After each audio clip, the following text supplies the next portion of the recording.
Da Fresh Morning. Da Fresh Morning. Vous êtes sur les 104.5 Urban FM, la station urbaine, et on est dans le petit clin de civique avec Gina. Gina, on parle de fétichisme. On parle de fétichisme, Tu n'as pas oui, peur parce que le d'encaisser un truc à 21... distance comme ça? Non, je ne travaille pas au ministère des Eaux et Forêts, ça m'étonnerait qu'ils arrivent à m'envoyer un 15. Ah bon, hein? On t'a dit que le 15 n'a pas de ministère. Parce qu'ils n'ont pas d'intérêt à m'envoyer un 15. Ah! Je ne travaille pas là-bas, je n'ai pas de poste là-bas, et je pense que leur pratique, c'est parce qu'ils discutent certainement des positions ou des choses dans ce genre. Et avant de m'envoyer un 15, ils en enverront d'abord un au secrétaire général du ministère, parce que c'est lui qui a fait la communication. Donc c'est une communication qui date du 21 juillet 2020 et qui est signée donc du secrétaire général du ministère des Eaux et Forêts, de la mer, de l'environnement, chargé du plan climat et du plan d'affectation des terres. Et donc, le secrétaire général, monsieur Michel Ngueba Koumba, a dit donc dans une note ce qui suit.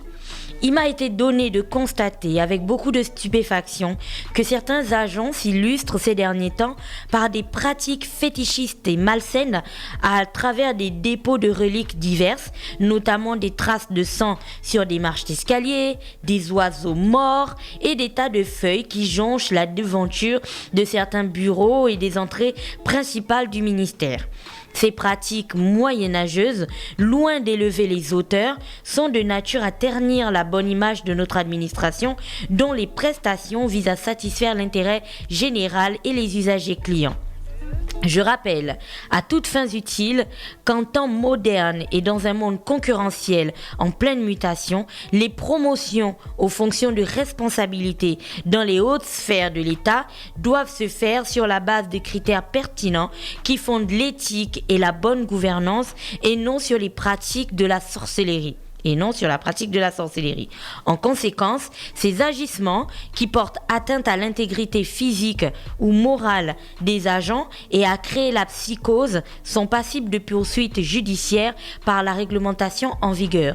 Aussi, j'invite les auteurs à mettre un terme à ces pratiques et des enquêtes sont en cours pour identifier les responsables de ces actes. J'en appelle donc au ressaisissement et c'est donc signé de monsieur Michel Ngueba Koumba. C'est une note qui est parue le 21 juillet 2020 et donc qui s'est retrouvée sur plusieurs sites internet où bien sûr on parle des actes de fétichisme qui auraient lieu ou qui auraient désormais pignon sur rue au ministère des Eaux et Forêts et on en parle encore dans l'Union de ce matin. Alors s'il y a quelque chose à retenir de ce communiqué, c'est que bien sûr il y a des personnes au ministère des Eaux et Forêts qui pensent qu'en réalité leur avancement dans la grippe peut-être ou dans le ministère ou des promotions et autres dépendrait de leurs pratiques mystiques et nocturnes et pas notamment de leur travail.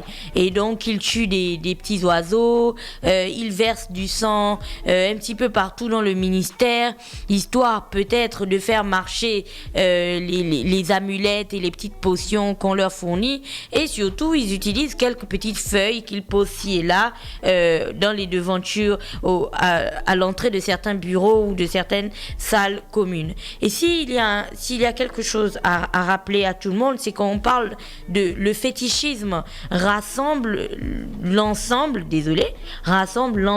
des pratiques qui placent le fétiche au centre des croyances et des pratiques religieuses. C'est-à-dire que quand vous prenez des petits oiseaux morts et que vous les mettez sur des petits bois, vous les arrangez comme ça et que ça fait une petite amulette et tout, là on est en plein dans le fétichisme. Et donc, lorsque le secrétaire général du ministère était en train de aborder donc la question dans son communiqué de poursuite judiciaire, vous savez que ça devait obligatoirement me renvoyer au nouveau code pénal. J'aime tellement ce code qu'à chaque fois qu'il y a quelque chose qui n'est pas très clair, je suis obligée d'y repartir. Et c'est donc l'occasion de rappeler aux agents du ministère des Eaux et Forêts que dans le nouveau code pénal, il y a donc des articles qui se trouvent au titre 18 qui est intitulé « De la sorcellerie du charlatanisme et des actes d'anthropophagie. Donc c'est dit à l'article 210 que hors les cas prévus aux articles 223 alinéa 4.1 et aux articles 224 alinéa 2 du présent code, quiconque a participé à une transaction portant sur des restes ou ossements humains ou s'est livré à la pratique de la sorcellerie, de la magie ou du charlatanisme susceptible de troubler l'ordre public ou de porter atteinte aux personnes ou à la propriété est puni d'un emprisonnement de 10 ans au plus et d'une amende de 5 millions de francs CFA au plus, ou de l'une de ces deux peines seulement. Et puis à l'article 211, c'est dit que sans préjudice de l'application des dispositions de l'article 210, donc ci-dessus que je venais de lire, tout acte d'anthropophagie, toute cession de chair humaine à titre onéreux ou gratuit faite dans le même but sera puni de 15 ans de réclusion criminelle. Donc ce qui vous concerne, c'est l'article 210, ce qui signifie que pour les actes de charlatanisme que vous réalisez en ce moment au ministère des Eaux et Forêts, vous pourriez encourir une peine de 10 ans de prison et vous pourrez payer une amende de 5 millions de francs CFA. C'est quand même assez triste de perdre son travail et de couper court à sa carrière dans la fonction publique et de payer une amende de 5 millions et d'aller en prison potentiellement pour 10 ans parce qu'on aura fait des petites pratiques, on aura jeté des petits oiseaux ci et là et on aura versé du sang sur les marches d'escalier. Pourquoi tu dis que c'est des petites pratiques? Toi, tu ne sais pas que pour les gars là, c'est un grand truc qu'ils ont fait là. Oui, non, je dis des petites pratiques, c'est des petits oiseaux, c'est des... Enfin... Comment en 2020? Après...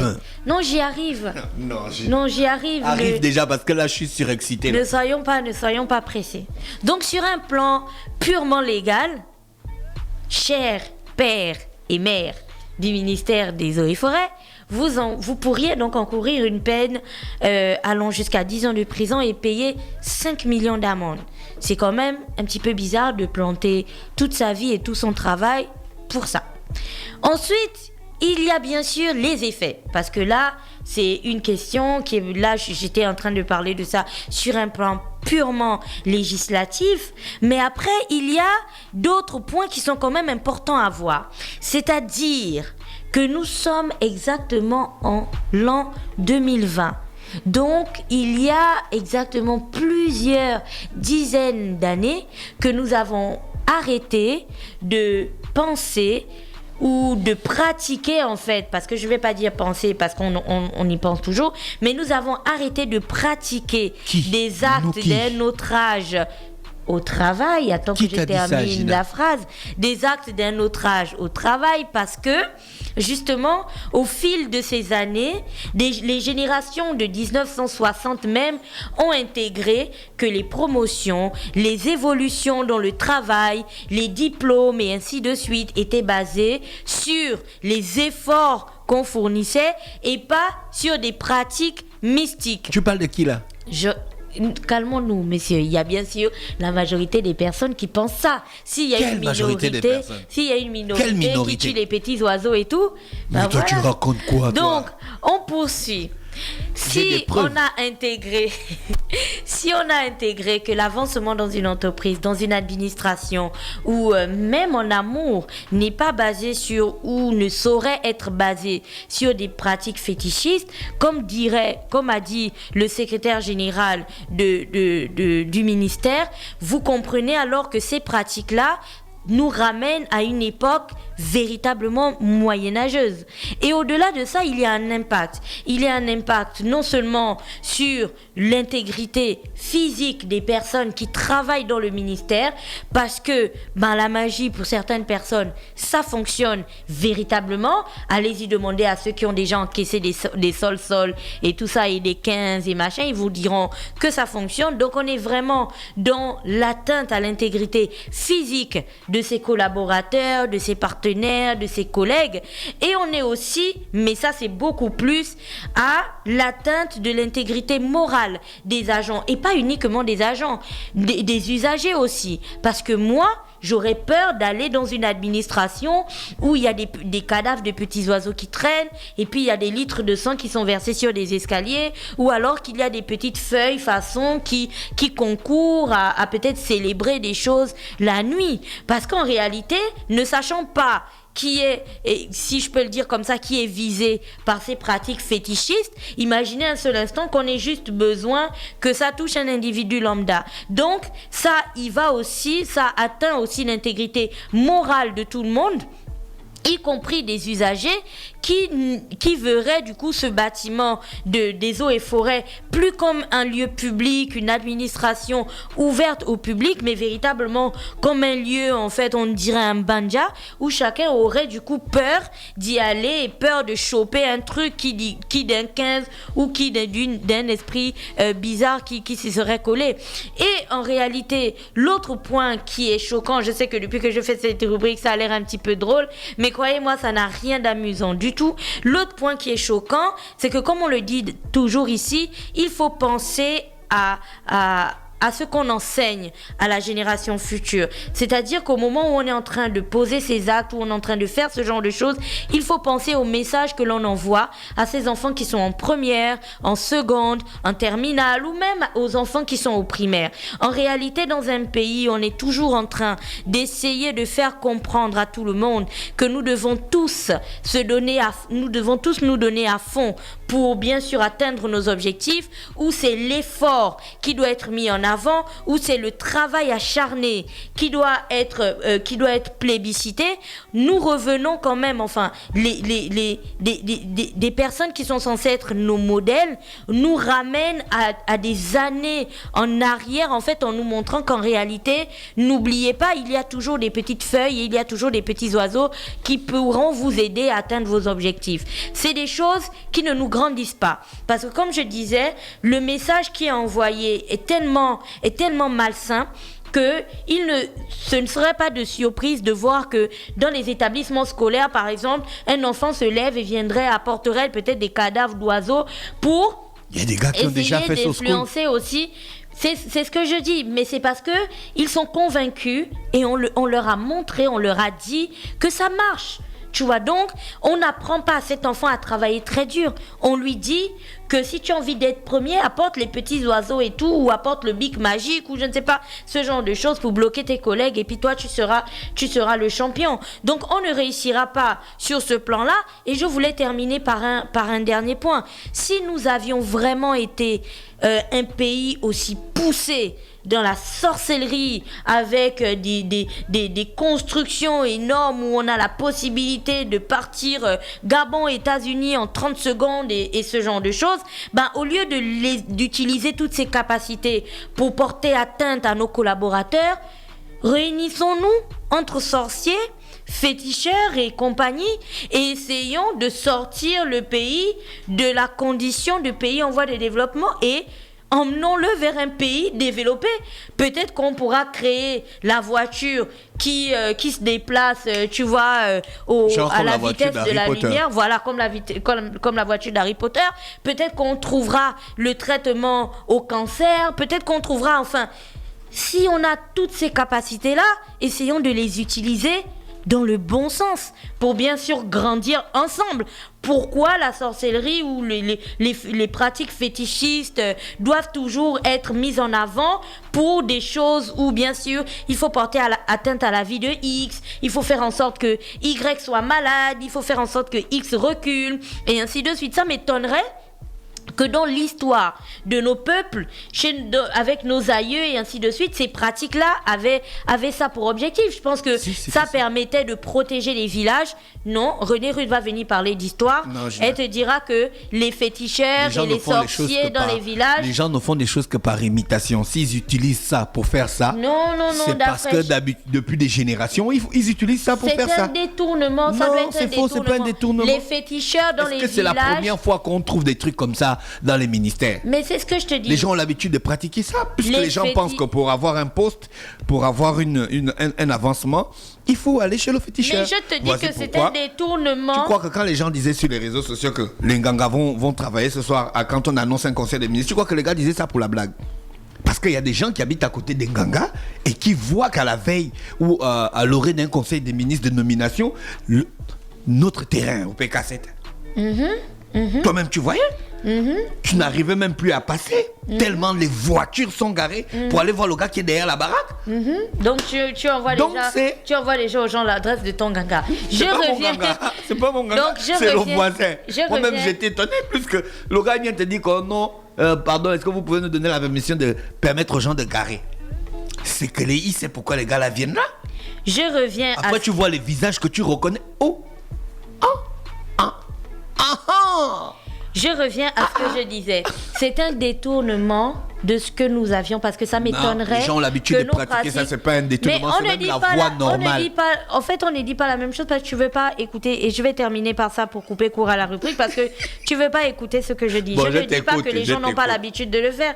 Toute la rubrique tourne autour de ça. Ils ont l'habitude de le faire. Cependant, je dis que ces pratiques-là font partie de notre histoire. En tant que Gabonaise, Nzebi, je ne peux pas être assise ici à la radio en train de dire que on ne sait pas d'où ça sort et machin. Non, ça fait partie de notre histoire. Chaque peuple, chaque ethnie a ça. Cependant, je dis que ça m'étonnerait que nos aïeux qui avaient ces pratiques-là les utilisaient pour tuer leurs voisins, pour tuer, je ne sais pas, leurs amis et ce genre de choses.